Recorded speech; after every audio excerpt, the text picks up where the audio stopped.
Hey, it's Seto Kaiba, and you're watching Anime Egotists. I don't know why. These guys don't know how to duel, unless they learned from Yugi, who cheats, or maybe Joey, who's a dog. Oh, why don't you have some more jelly donuts, like Brock, and maybe you'll get better. Not.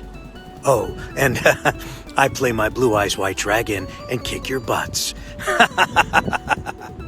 And welcome back to the Anime Egotists, where Zeno-sama would definitely get rid of us. Yeah, and there wouldn't be a chance for us to come back. We'd just be gone. Yep, we're gone forever. Okay, but anyways, you got me, Alex, and I definitely have been skipping some school days at Duelmeister Academy. Professor Stein has been very upset the past few days, and Soul has been too, but not as much. And I'm Richard. That's correct. And we've talked before about the best and worst anime cliches, but now it's time for the reverse, because the last time we talked about another worst anime cliches, and this time we're doing the best of, which I hope is a good idea, but people seem to like the worst of stuff more on this channel, and I respect that. They like to watch us suffer. I don't blame them. But anyways, these are the cliches that we didn't get to talk about last time. The cliches that, upon further inspection, we actually thoroughly enjoy. Just the cliches that we still like all this time later. Exactly. I mean, I know a few of mine come from the early 90s, so that's kind of where I have the mindset of, like, this is where this started and all that. So I'm kind of interested to see what you think of some of mine. Yep, but before we begin, we got 2 new subscribers this time. Nintendo Zilla 98 and Dorian Y. Thank you guys for subscribing and thank you for the love. Yes, thank you so much. We really do appreciate all the support. That's right, and before we begin, I have a bone to pick with you. Okay. Yeah, I seem to recall in the second worst anime cliches video, you said you didn't like the fluctuating times in fights. Meanwhile, on the last list of the best anime cliches, you said, "Oh, the fluctuating times. I just find it funny." What's up with that? What are you doing? Why are you confusing our longtime fans? No, I really view it. Looking back, again, I missed that I even put that on my best list, but it is one of those things that I love and hate. Sometimes it makes sense, but then other times, like, I specifically think of the Tournament of Power arc in Dragon Ball. There's no way they had all these conversations that, lasted 3 episodes where they're just talking. So, they literally have like a 47-minute conversation between like 3 of the characters in like over the span of 3 episodes, and then they fall out. And it's like, okay, so they did that, what, 10 seconds? I'm watching you. No, but in all honesty, I like and hate it. It's overdone, but still enjoyable. So I'd love to hate it. Yeah, I can live with that. But I guess I'll start us off this time, if that's okay. Okay, go right ahead. All right, I'm going to say the surrogate parent cliche. Just the surrogate family, brother, sister, anybody. Look, life is hard, and there are a lot. Sure, I'm not necessarily huge on the idea that every single person comes from a broken home in anime or something like that. But it's nice to know that they have somebody else they can go to, like Naruto has Jiraiya and Iruka in some sense.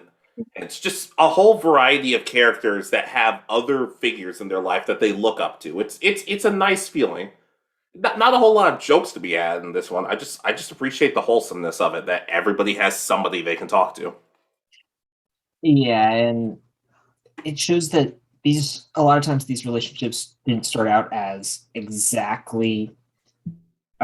child-parent-esque relationship. I always think of Iruka having to overcome his feelings of hate towards Naruto to be that figure for Naruto. So I can agree to that. I do like if there's a parent or parents missing, that we do see other people step up a lot of times. Yeah, and I especially like it in Persona 5 because it really starts off like, hey, like, I'm just taking care of this kid as a favor, basically, and then it develops all the way into, I'm taking care of you because I see you as family.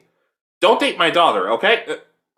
You're not going to do that, right? No, definitely haven't done it yet, Dad. What? Nothing. That's the next playthrough. Yeah. Basically, I'm gonna make a great son-in-law someday in an anime sense. In real life, it probably won't happen. But anyways, surrogate parents. I talked about it before, or for Pokemon, and we're not going to get into that right now. But just surrogate parent, or Okay, brother, yeah, sister, whatever. yeah, it's just the person who becomes family. Yes, basically. I can understand. I'll agree. Let's see. So this one's a little weird. It's the grief yell when a friend or ally dies in an anime. I love how we started off with the wholesome one. You're just like, nope, that can't last. Exactly.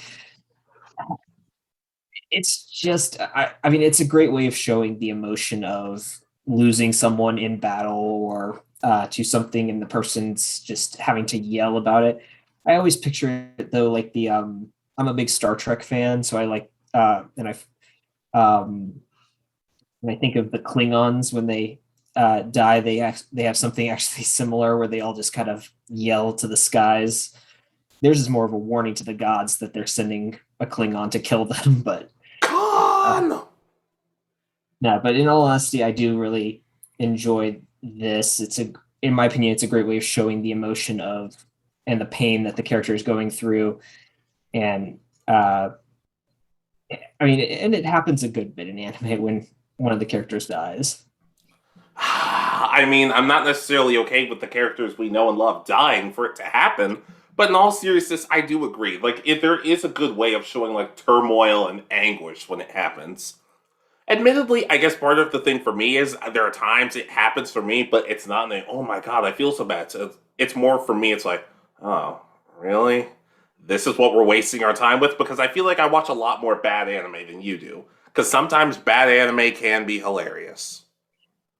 That seems to be true a good bit. No, but and the thing is, it's when it's done well. This grief yell, it's one scene they yell, and we usually will see like other in like the next episode or in the next few episodes we'll see the other stages of grief throughout this. This is the this just happened stage in the grieving process. They lose everything. That's just kind of why I like it. Yeah, I can definitely vibe with that. All right, your next one. All right, my next one. This is going to be a little bit of a weird one, and knowing me, I'm not really sure if you would expect this. School festivals. Okay. I guess part of the thing for me is like it always seems like, despite the fact that like it's going to sound a little cheesy, but it kind of is nice to see all these characters working together and all these different interactions and setups.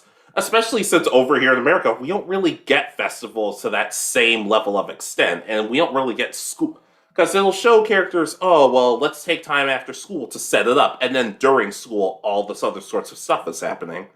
It works in the sense of like Persona 5 when it was like, actually, hey, we can't have too much fun in this time because there's some crap going on in the real world. But other instances in like Psyche K or Daily Lives of High School Boy is rich. It's just people goofing off and just you get to experience all different sorts of stuff. It honestly makes me wish I kind of got to experience stuff like that. It just character school festivals just seem like they're fun for the most part, with the exception of anybody who has to clean that stuff up, because that just does not seem fun. Yeah, I tend to agree. These are that fun one-off. They're definitely better than like the beach episodes that always try to be either perverted or have everybody think someone's going to be perverted and they're not. This almost everybody, all the characters seem to have fun. A lot of times, characters that even may not always get along seem to get along in these episodes. So yeah, I like these episodes as well. A lot of times when I see them. Yeah, I'm getting a little too wholesome on this list, I'm noticing. I'm gonna have to fix that in a bit. Uh, this one actually ties well into one of mine. So, Oh, alright, go for it. and that is school in general in anime is either very fun or wacky. it seems like a lot of times. And Go that for could it. be whether it's alternate universes where schools different things. I'm thinking of like Welcome to Demon School Irma-kun, where they've got a festival episode, but it's literally a school for demons, and they have humans pretty much trying to survive going to the school. They go through all the school adventures, but you see the stuff like I'm trying to think of all the different animes. I mean, Beelzebub, the school's just nothing full with nothing but delinquents. Yes. It's a war zone pretty much. Yeah, I'm not even sure if there were actual grades or tests or anything like that. It's just if you survive the next 3 years, you graduate. Yeah, and I know school there is a lot different than how we do it here. And again, we don't do the festivals. Our big focus a lot of times is whatever your after school activity is. Again, they do clubs, but none of the clubs really come together for activities really usually. And plus, if you got a letter from whatever school is in My Heroes universe, you would jump on that in an instant. You know that, wouldn't you? Yeah, I mean, that's another one. I mean, UA High School from My Hero. And it doesn't even have to be that. I mean, even when they've shown kind of regular schools, the students always seem to have a lot more fun. Now, I'm assuming that's just the way the cultural difference between the US and Japan. It could very well be that. Because I mean, Bleach focused a lot of episodes around being at school and having to hide to be able to go fight the bad guy of the day in some of the episodes and some of the minor arcs. So they can all kind of be fun and wacky and stuff. And again, I don't remember ever being that fun and wacky in high school, but I could be wrong. It wasn't like that in college either. Then again, I didn't go to a school that taught you how to play card games, so maybe my mom just sent me to the wrong school. But yeah, I agree. School, I do like it. The thing is, that kind of makes me wonder, or that kind of makes me feel like I actually do enjoy more school-based anime, just because it does seem more interesting. Then again, we're not the ones taking their tests, so I'm sure some of them would be like, no? Yeah, and again, it's a very commonplace. Now, again, as I said, I haven't seen all the school anime, so I'm sure there's one where it could be a bit more boring situations at the school or bit more standard. School day seems like it's not the school you want to go to. Okay, well, there's a couple of reasons for that, but yeah. Anyways, so I can go sign on to that. So my next one. Go right ahead. Wow, I was out. Okay, this one I kind of had to combine these two because they're more or less the same thing. And I did kind of talk about this last time in another one of our worst cliches, but I'm gonna say the Bickering Friends, but only if it's done right. Because one of the problems I have with like like I've said before, with the tsundere and the bland male protagonist is the tsundere feels justified with everything she does, which is not true, and it always comes off as toxic and kind of hateful. But when the two friends are like always bickering with each other, like I think, like for example, like in Yu-Gi-Oh, I kind of think of, in a sense, you could say Joey and Tristan, or even at sometimes Joey and Mai, or Soul Eater, you could say Soul and Maka, because they're basically the old married couple of their group. But like just friends who like know that they're friends deep down, but are able to kind of go back and forth with each other. As long as it never goes too far in one direction of one person being like that, I can live with it. I can agree to that. I do like the part about this where they're like, "Oh, you like each other or are friends or something," and they're like, "No, I don't like that person at all." I have so many friendships like that. It's not even. It's not that part. That part I don't like as much, but that's just for personal reasons. Oh, but yeah, I can completely co-sign onto this about the Bickering Friends. It's a dynamic that actually exists, but you know that when actual shit hits the fan, they're going to come together and be friends. Yeah, don't get me wrong though. There would be times when, if, like you said, if you and I were in the Soul Eater world and we were all just we were all just trying to get studying done, and we kept getting distracted. I'm like, okay, Soul, Manka, when you two are done bickering like an old married couple, can you guys like help us out, please? And the one I kind of want to tie back to is the delinquent friend, like just not necessarily always breaking rules or causing crimes or stuff like that, but just the best friend character who's not all that bright, who kind of gets into fights with one of the girls, but like I said, never like overtly. Like think like I said, Ryuji from Persona, Magna from Black Clover, or I guess pretty much anybody from Beelzebub because they're all delinquents. It's just the friend that has a big mouth, but at the same time will do anything to protect their friends, and is the most vocal about it. Okay, yeah, I can. It's an interesting dynamic. The delinquent friend is kind of a weird statement because when it's an actual main character, they hardly ever do delinquent like things on screen. It's just they dress a certain way and then they're called a delinquent. And then they're like, no, I'm not. And then Magna will be like, no, I'm not a delinquent. I'm like, dude, look at your face. Like, I love you, Magna, but like, dude, look at your face.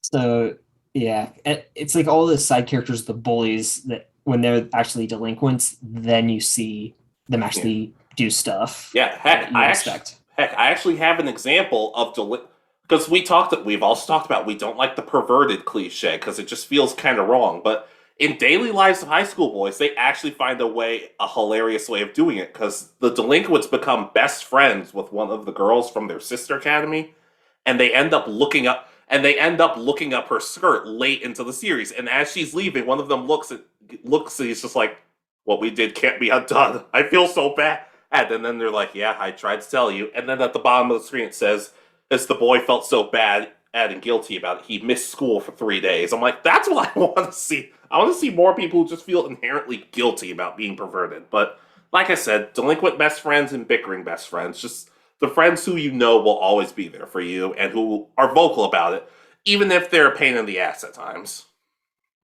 Yeah, I can understand that, and I tend to agree. Usually, this kind of standard characters, when they're not annoying, they're done well. If they're annoying, then it gets like it's not good. I was gonna say, well, that's it. Well, that's everything. I've never thought this is annoying, but I like it. Anyways, what's your next one?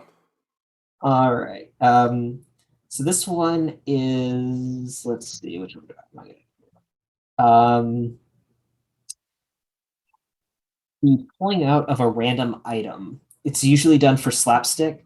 I was about to say, please be more specific with what you're talking about, because I heard pulling out and my mind went completely elsewhere. Well, no, that's on our hentai channel now. Jesus Christ. Hey, if we get enough subscribers, we might have to. Anyways, continue, please. But this is the stereotypical, the giant hammer, the frying pan, that's done a lot in anime.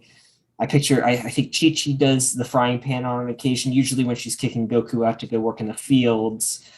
Usopp uses the giant hammer that's actually just an inflatable balloon in the earlier part of the series to scare one of the characters. It's always played for laughs, and it's always someone who's not necessarily as strong as the main characters, but they're like everybody gets afraid when this item gets pulled out. Yeah, I'd also like how in the Rock Lee show, 1010 would always pull out that fan to smack Lee whenever he was doing something stupid.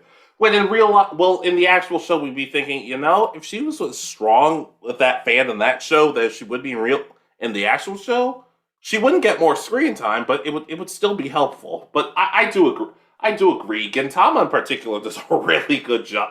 They even find a way to do a switcheroo with it, but I'll get into that with one of my next points. But yeah, I can vibe with that, especially with that time in Pokemon where Jesse just pulled out a frying pan out of nowhere to cook something. I'm like, where did you get that? You don't have never mind. Some answers you just don't. Some questions you don't want to know the answer to. Yeah, and again, it's always played for laughs, and it's usually a funny moment. Yeah. But anyways, my next one, this is the last one before honorable mentions, right? Yep. All right. Just the nice, wholesome characters. Look. This is... Look, the world is a nihilistic, awful place that probably will be better off once we're all off of it. That being said, though, it's nice to see people who just try to do their best to look on the positive side of things, like Gordon from Black Clover, or Era, Best Girl from Niseko. Just characters who try and look on the bright side of things, who really wouldn't do anything to hurt a fly, but do care about their friends. And some of them can be shy at times, and that can be annoying at some points, but it's just nice to see that there are people out there who have some joy in the world, because Lord knows, a lot of us don't have it. Yeah, it helps in anime, I think, especially when it's darker moments and it's someone trying to put it. They're still trying to stay positive even in that dark moment. It can be a really good message for a lot of people need to hear. Yeah, my favorite probably being Chi from Chobits, just because, well, to be fair, she's also learning more about the world, so she doesn't necessarily know how nihilistic and depressing it can be at times. But at the same time, it's just a nice change of pace. And some people might be saying, oh, well, are these people, it's not really all that realistic, is it? I'm like, trust me, I know some wholesome people. And admittedly, I do bicker with them at times, but I do appreciate their existence, just like I do in anime. Yeah, so I'll agree to all that. So my last one and then honorable mentions. Let's do it. I'm going to kind of combine these two because they're both involve how characters look at a moment. So okay. The first part of it is the big colorful hair of the main cast. Yep. I think we've even mentioned this before, but one of my favorite things is to see the crowd and then it's like, yes, the main character, one, they're actually moving, and two, they've got hair that's 6 times the size of everybody else's and has usually a bright primary color. Yeah, Yu-Gi-Oh! I feel like Yu-Gi-Oh! Started that for the most part, but then they're just like, you know what, let's just go crazy with it for everybody else. Yeah, it's so funny when you see those crowd scenes and the crowd's either and then the main cast is all talking around them and they don't move from that position. I swear, I've talked about that before, and it still creeps me out to this day, because I just think to myself, oh, they're all listening to our conversations. Like, they have to be. They have to be listening to us. That is probably very true, but again, back to the big colorful hair, it makes the characters really pop. And I think one of my favorite moments, and I don't remember what anime it's from. It's the main character has like the most plain hair, so it's played the exact opposite. Like everybody else has big, spiky, colorful hair, and they're like panning across, and they show like one student, and they're like, and this is me, and they cut to I don't remember what it's called. I've only seen like 1 or 2 episodes of it. It's like that is so true, and it makes me. I wanted to watch more, and I think I stopped watching it and just never got back to it. Yeah, they kind of play with that in Psyche K, because when it's showing the normal guy, it's like, oh, I have to congratulate Sato for all of his normal stats in gym class. First of all, why do you have those stats? Why are you taking them now? And it's like, oh, wait, the camera missed him. Oh, there he is. Sorry, he's so his hair are so bland that the camera didn't notice him at first. Yeah. And the other one I want to talk about that kind of is like a moment of a visual is the glow means power in anime. When characters have this glow, it's either they've powered up, they're having some sort of emotional control issue where they can't control their power. Something's going on, and it means that they're powering up past what they normally are. Yeah, or it's in gag anime, it just means they're like super happy. That too, yeah. But it always means that something is happening, and it's, hey, look at this person, they're glowing with power. Yeah, I can understand that. It's not one of the ones I think about all that often, but I definitely don't mind it. I can vibe with it. But I mean, it happens in like every anime now. Like, yeah. I think Pokemon's done it. All the different shonen animes do it, and then most comedy or slice of life animes do it when they have the person who's obsessed with manga and stuff. They're like, I'm gonna power up, and then they show a glow, and then they don't end up actually any stronger. Yeah, that happens. I mean, I feel like Saint Seiya might have been like the first case because because when they power up like they actually shows like an aura around them, like a glowing, and eventually leads to some power ups down the line. I should talk about Yeah, Saint they Seiya more on this channel. yeah, I need to go back and watch them and find where I can watch the original series. I've tried watching the new one of Saint Seiya. Apparently it's still on Netflix, so or Crunchyroll. But either way, honorable mentions. Exactly. I actually ended up thinking of another one, so so I have 3 honorable mentions. Well, I took mine down to 7, so combining those two. So All right, so I guess I'll just go with mine first. Fantasies or skits? okay, I just appreciate when characters have active imaginations and they'll just start and their imaginations will just start coming up with the most random stuff that does pertain to what's happening, but they're just completely exaggerated and people will be like, no, that's not what it is. It's particularly one of our favorite ones from Pokemon, the boss fantasy. Is where Team Rocket Meowth's like, oh well, let's get this Pokemon back to the boss, and Jesse and James are like, why? What's he gonna do with it? And then rather than showing, oh, he'll use this powerful Pokemon to fortify his forces or everything, it's like, oh, this Pokemon can give him a massage, or this Pokemon can sing him to sleep, or just something stupid like that. But my favorite ones of those were probably the ones where things would go poorly, and Giovanni would always be like, Meowth and friends will pay for this, and they're all just like, yeah, let's not do that. Let's just keep it for ourselves or something. But just skits, fantasies, just a bunch of different. It shows off the imagination of the characters and some of the more goofy stuff. yeah, I they're fun little excursions, especially when they're.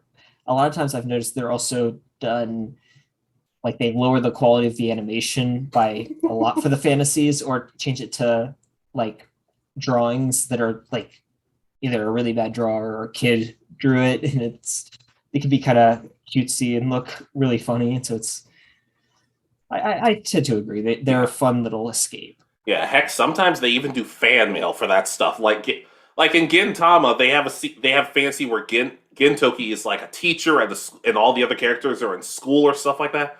And one of the fan mail questions was, "What's Gintama about? I don't get it." Edit, and then the author himself said, "Yeah, I don't get it either. I don't understand." But it's just a fun distraction. It never feels like too much. It especially helps with the Chunibyo characters, but I've talked about them before, so I'm not going to get too much into that. All right. So your next honorable mention? All right, this one's going to be a little bit of a weird one. But character songs, like just music that pops up for certain characters. Like the delinquent character shows up, they'll have a certain track for background music.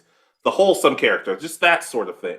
It's one of those things where it really upsets me that when I hear this, like they don't have like CDs or stuff because I would be listening to this all the time. But it's a nice way of making the characters feel a little more special. Yeah, I've noticed that a lot of animes, especially lately, uh, have like one theme that's for everybody for that sudden appearance thing. So I can tend to agree when they do get individual ones, it does feel more special and more earned. I would guess is the right term. Yeah, but like it's an honorable mention, so I didn't want to harp on it too much. All right, and your And my last one? last one, I really hope this isn't on your list. Training arcs or just characters actually training. It is. Honorable mention. I'll move it to honorable mention. I was going to discuss it a bit more, but Oh damn! But just characters actually growing stronger and not sitting with their thumbs up their asses. Just it's seeing all the progression and stuff they go to and thinking to myself, "Wow, I could never actually do this." But in all seriousness, it's nice to see the characters actually want to improve. If it's for a special attack, an upcoming battle, or if it's just oh, I have to get stronger and like actually learn to make friends in class, and they have like weird training sequences, just that sort of thing. It's nice to see. Yeah, and they can be so unique. I mean, I think back to the original one in Dragon Ball, where it's Goku and Krillin running with 50-pound turtle shells on their back, delivering milk to the residents of an island. That's literally their training to get stronger.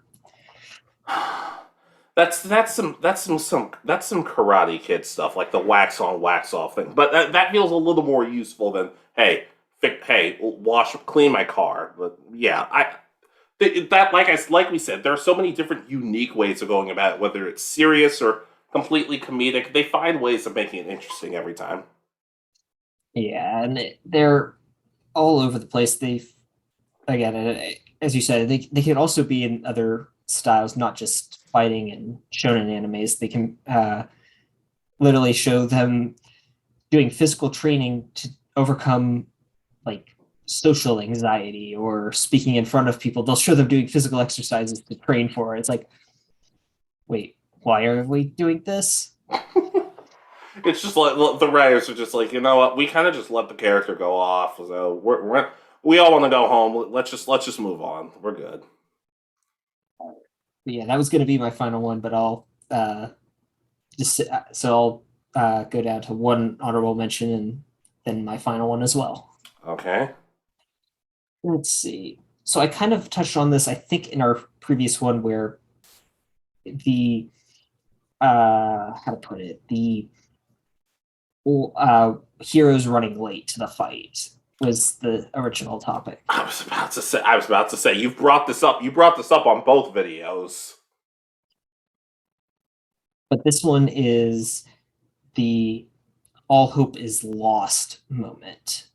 It could be they think I think of like the Frieza moment when he uh everyone like that moment right when he comes out of the water after everyone thinks he's dead before the Super Saiyan transformation.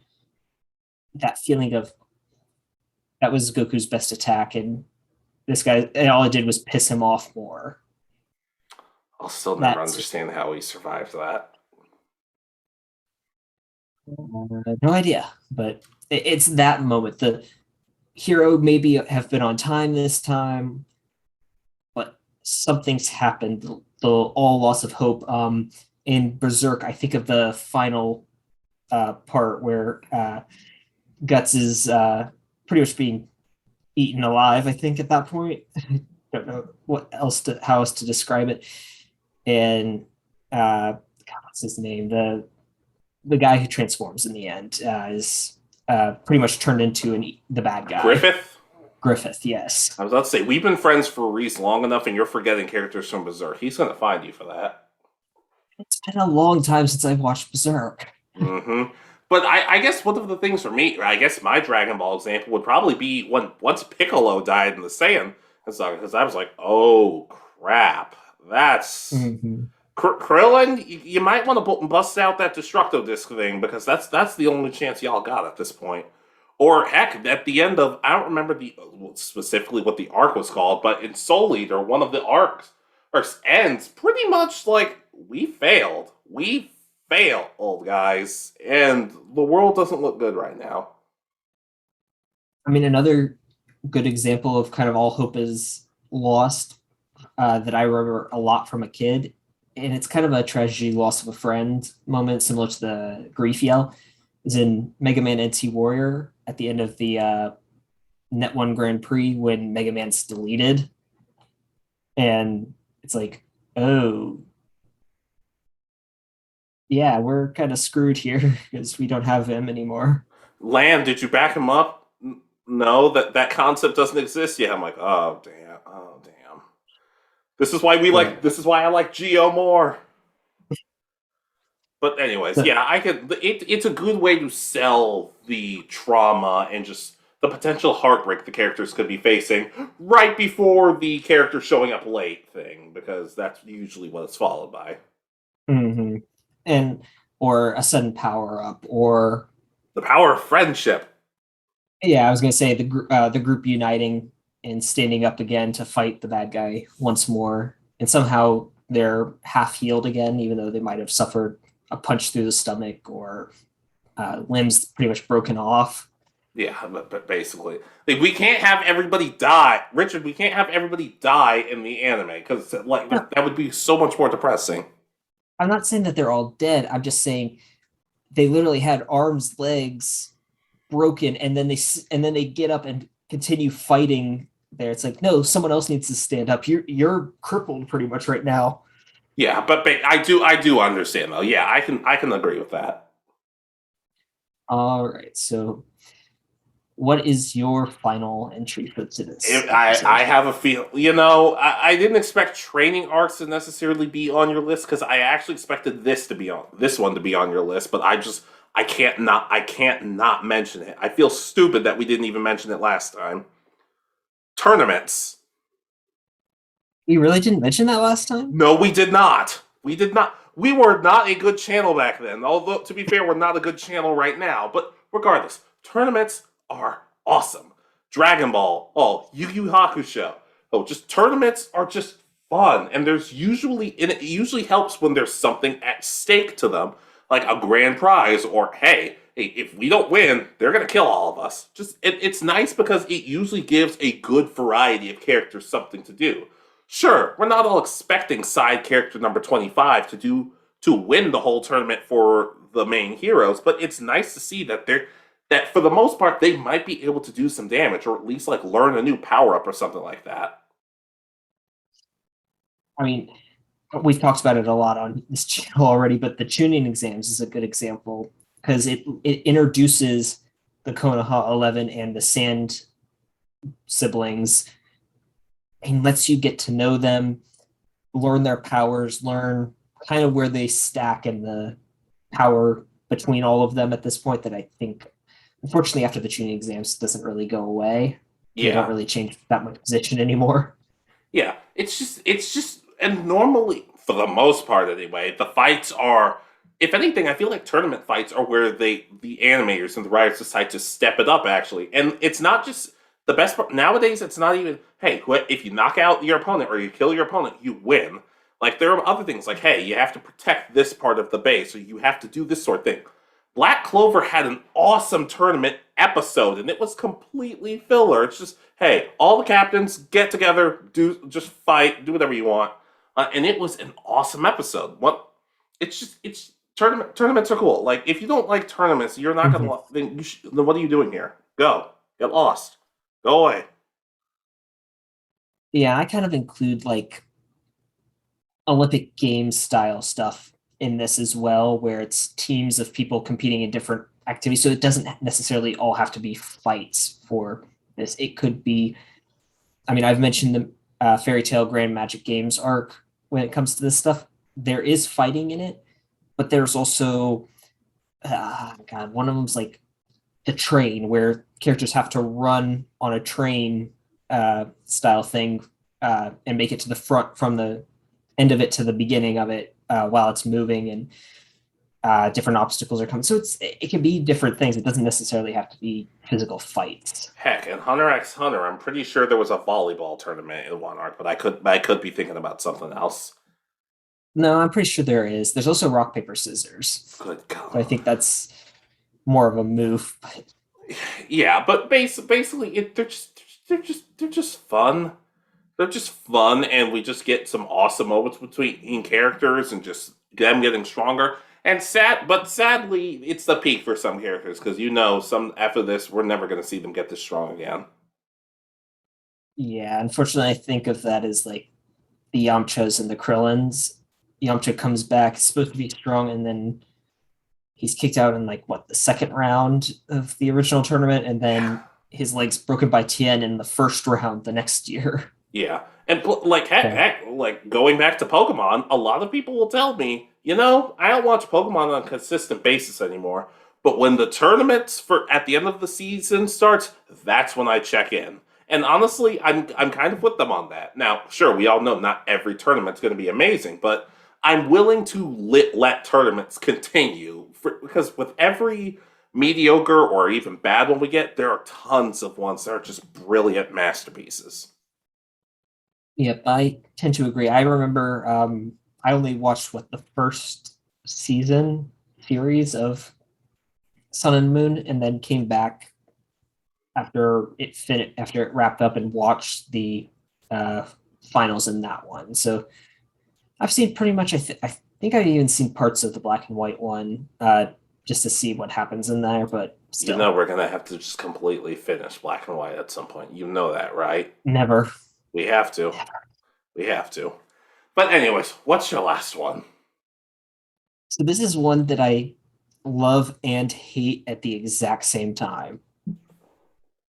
And it's how do I put it? It is stupid when you think about it, but it always happens in anime. Swords are better than guns. Go ahead. So in almost every anime there that involves someone who's a master sword fighter, they're going to face someone with a gun. They're going to chop the bullet in half. They're going to beat the person. It doesn't matter that, oh, they were a sniper and 100 meters away shooting. They're still going to run up and chop the gun into pieces or disarm them. The person with the gun never wins. Yeah, Battlefield Friends would be far more interesting when the characters start using swords and stuff like that. But I do. It's a funny cliche to me to think of like, all right, I have this person tracked. I have know everything about them, their vital spots, everything, and the guy with the sword's like, sword go burr, and then just takes them out. It's silly, but to me, it's just the right amount of silly. Exactly. It's one of those things. Every so often, I do kind of want the Indiana Jones thing where the person comes out and is doing all their sword moves, and the person just pulls out their gun, shoots them, and walks away. But you never get that really in anime. You get the I'm going to shoot you from 100 meters away. You'll never get close to me, and then the person takes off running with the sword and manages to close the distance and take them out. So Yeah. it happens all the time. At least it seems like. Yeah, the only time I'll really start hating it is when the sword itself starts shooting actual bullets. Then I'm going to be like, all right, this is officially jumped the shark. It's jumped the Kisame. I mean, yeah, I think that's even happened before. Oh, I don't mean like energy blast or something like that. I mean like the sword actually starts firing bullets like a gun. That's when I'm going to be like, all right, I got to kick Richard's ass for this. I'm going to yell at him for this. No, I think it's happened before. I think it might be in Trigun or something. It's quite possible with something like that. Oh my god, you're probably not even wrong, but I can side with that. Like I said, it's just goofy enough for me to like. I can tolerate it. Exactly. It's one of my ones that I love to hate, but I still love it. So I'm starting to find out what you love to hate now, and I'm not quite sure how I feel about it. But I guess that's all we got. That's all for today. Yeah, I believe so. All right, so ladies, gentlemen, and others, what anime cliches do you love? Do you like the more wholesome characters, like the characters who will do anything for their friends, or just be supportive or stuff like that? Or are you one of those people like Richard, who you're just like, oh, I like when all hope is lost and people are just empty and sad, that sort of thing? Just let us know, what cliches do you like that we haven't really talked about? Just that sort of thing. Exactly, and also let us know if there's any that, like how I like them, love to hate. It seems like I have a lot of love-hate cliches here. Yeah, but yours are more, your love-hate stuff with anime is more of anger, and mine's more just laughing like an idiot. Also, just let us know, what other sequel videos would you like for us up? Because I'm gonna be honest, we could do our favorite anime arcs. We could do that video forever, but we could also do the anime arcs that need fixing thing.